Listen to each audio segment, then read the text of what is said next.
Assalamualaikum, this is Maroof Khan. Welcome back to another video. I hope you all are doing well. So इस video में हम लोग second year zoology के reasoning questions करेंगे, placenta के reasoning questions करेंगे second year zoology के. Question number 1 है, how does skin act as an organ of thermo regulation in mammals. So thermoregulation का मतलब है थर्म मीन्स हीट की रेगुलेशन. स्किन एक ऑर्गन की तरह बिहेव करता है, एक्ट करता है, थर्मो रेगुलेशन में हेल्प करता है. कैसे स्किन एक्ट करती है as organ of thermo regulation in mammals by regulating heat loss through sweating. पसीने की वजह से होती है, रेडिएशंस होती हैं, कंडक्शन हो जाती हैं या फिर बहुत ज़्यादा फैल जाती हैं. हीट गेन करते हैं थ्रू वेसोडाइलेशन, या तो फिर वेसोडाइलेट कर देंगे, मतलब वही कंस्ट्रक्शन और डायलेट फैल जाएंगी या फिर कंस्ट्रक्ट हो जाएंगी, नैरो हो जाएंगी blood vessels in response to changes in environmental temperatures. तो ये होता है कि स्किन एक्ट करता है ऐसा organ of thermo regulation in mammals, क्योंकि ये sweating, radiation, conduction, vasodilation, वेसो construction की वजह से, इन्वायरमेंट की वजह से हीट गेन करता है या फिर हीट को लॉस करता है. नंबर 2 है, what is genetic monotony, in which type of reproduction it is found. So genetic monotony एक ऐसा फिनोमेना होता है जिसमें ऑफ स्प्रिंग बिल्कुल एग्जैक्टली अलाइक होते हैं अपने पेरेंट्स की तरह. Of spring generally of spring बिल्कुल एग्जैक्टली आइडेंटिकल होते हैं अपने पेरेंट्स की तरह. ये फाउंड होते हैं होस्ट ऑर्गेनिजम्स में जो रिप्रोड्यूस होते हैं एसेक्सुअली, जिसमें एसेक्सुअल रिप्रोडक्शन होती है. और एसेक्सुअल रिप्रोडक्शन का मतलब है कि इसमें वेरिएशंस नहीं होती. जब इसमें वेरिएशंस नहीं होंगी तो ऑफ स्प्रिंग बिल्कुल आइडेंटिकल होंगे अपने पेरेंट्स से, और ये रेफर करता है lack of genetic variation. Three है, why do the eggs of birds have an enormous amount of yolk. So eggs of bird के पास क्यों एनर्मस अमाउंट ऑफ यॉक होता है, क्यों इनके पास एनर्मस अमाउंट ऑफ यॉक इसलिए होता है क्योंकि एक यॉक ही है जो सर्व करता है as a nutrients rich food source for the development embryo. Embryo को नरिश करना होता है, इसी की ये सोर्स होती है, यही सर्व करता है as a nutrient rich food. ये यॉक के पास क्या होते हैं कि एसेंशियल प्रोटीन्स होते हैं, लिपिड्स होते हैं, मिनरल्स होते हैं, विटामिन होते हैं, वॉइड होते हैं for the development of bird embryo before hatching. So ये है कि एनर्मस अमाउंट ऑफ यॉक इसकी नीड होती है, इसकी रिक्वायरमेंट होती है. अगर आप ये देखें, अगर इनके पास नहीं होंगे तो वो फिर डेवलपमेंट नहीं हो पाएगी. दैट्स वाई ये रिक्वायर्ड होते हैं, नीड होते हैं for the development. Question number 4 है, why do fresh water fish produce large quantities of dilute urine. Dilute urine को इसलिए प्रोड्यूस करते हैं क्योंकि इनके पास हाइपोटोनिक बाहर का इन्वायरमेंट होता है और हाइपरटोनिक इंटरनल इन्वायरमेंट होता है. अब जब हाइपोटोनिक बाहर का है तो आपने पढ़ा होगा हाइपो से हाइपर पानी मूव करता है, और फ्रेश वाटर फिशेज हैं, इनको पानी की कोई है ही नहीं, बार बार पानी आ रहा है थ्रू गिल्स के जरिए वाटर को एब्जॉर्ब कर रहा है. तो दैट्स वाई ये अपने body internal environment, internal water balance को मेंटेन करने के लिए ये एक्सीड करते हैं वाटर, ये एक्सीड करते हैं डाइल्यूट यूरिन. डाइल्यूट यूरिन का मतलब ये होता है कि इसमें पानी ज़्यादा होगा, सॉल्यूट क्वांटिटी कम होगी, जबकि कंसनट्रेटेड में वाटर की क्वांटिटी कम होती है, सॉल्यूट ज़्यादा होता है. तो उसमें ये है कि डाइल्यूट यूरिन इसलिए करते हैं क्योंकि इसको अपना मेंटेन करना होता है इंटरनल इन्वायरमेंट, पानी की इसके पास कोई कमी नहीं है, तो इसलिए प्रिवेंट करता है uptake of too much water in the form of dilute urine. Question number 5 है, how is SCID different from AIDS.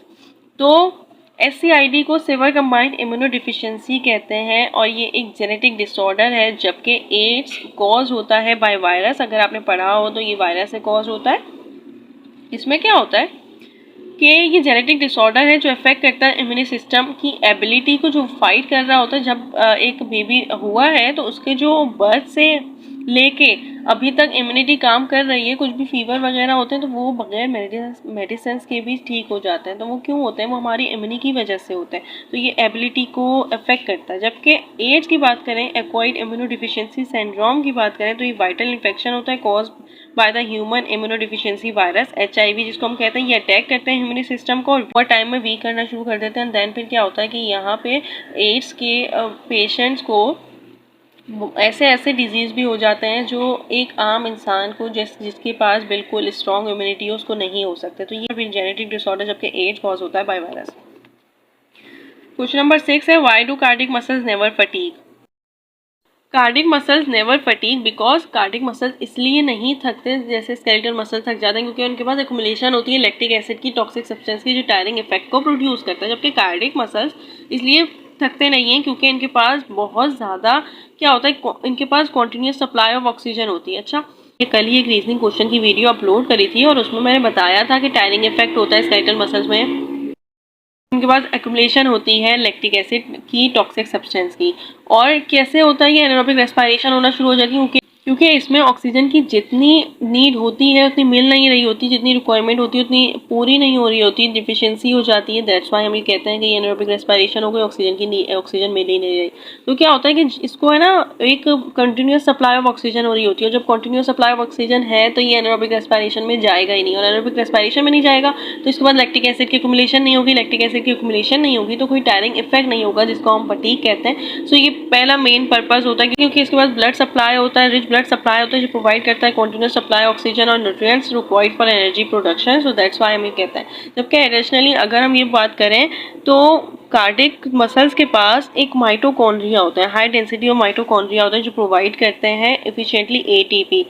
तो एटीपी जब प्रोवाइड हो रहा है तो ये होगा कि जब डिफिशियंसी एटीपी ऑक्सीजन की होती है तो एनारोबिक रेस्पिरेशन है। अब जब प्रोवाइड कर रहा है एटीपी एफिशिएंटली तो फिर ये प्रिवेंट करता है कि वो फटीग इंड्यूसिंग वेस्ट प्रोडक्ट ना बन सके।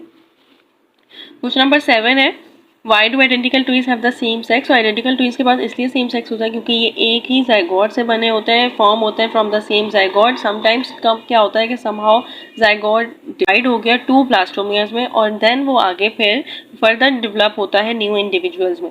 सो दैट्स वाई हम ये कहते हैं कि आइडेंटिकल ट्विंस सेम जाइगोट से बने होते हैं, जिनके पास सेम सेक्स होता है, ये एक्जैक्टली अलाइक होते हैं एक दूसरे के। क्वेश्चन नंबर 8 है, how are parathyroid hormone and calcitonin antagonist in nature. So parathyroid hormone और कैल्सीटोनिन एंटीगोनिस्ट इन नेचर कैसे होते हैं। पैराथायरॉइड हार्मोन और कैल्सीटोनिन एंटागोनिस्ट इन नेचर इसलिए होते हैं क्योंकि ये बिल्कुल अगेंस्ट काम करते हैं एक दूसरे के। क्या होता है कि ये ना ब्लड कैल्शियम लेवल को रेगुलेट करते हैं।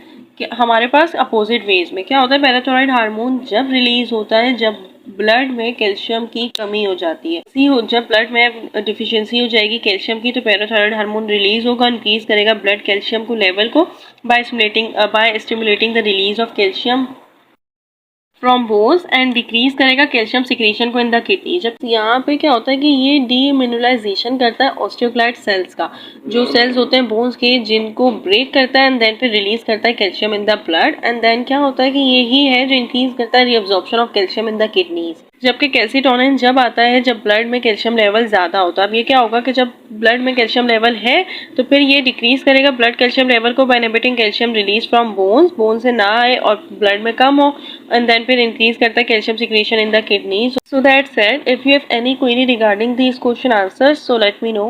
Inshallah I will tell you and solve your query, and if you like this video then share with your friends too. Allah Hafiz and all the best to all of you.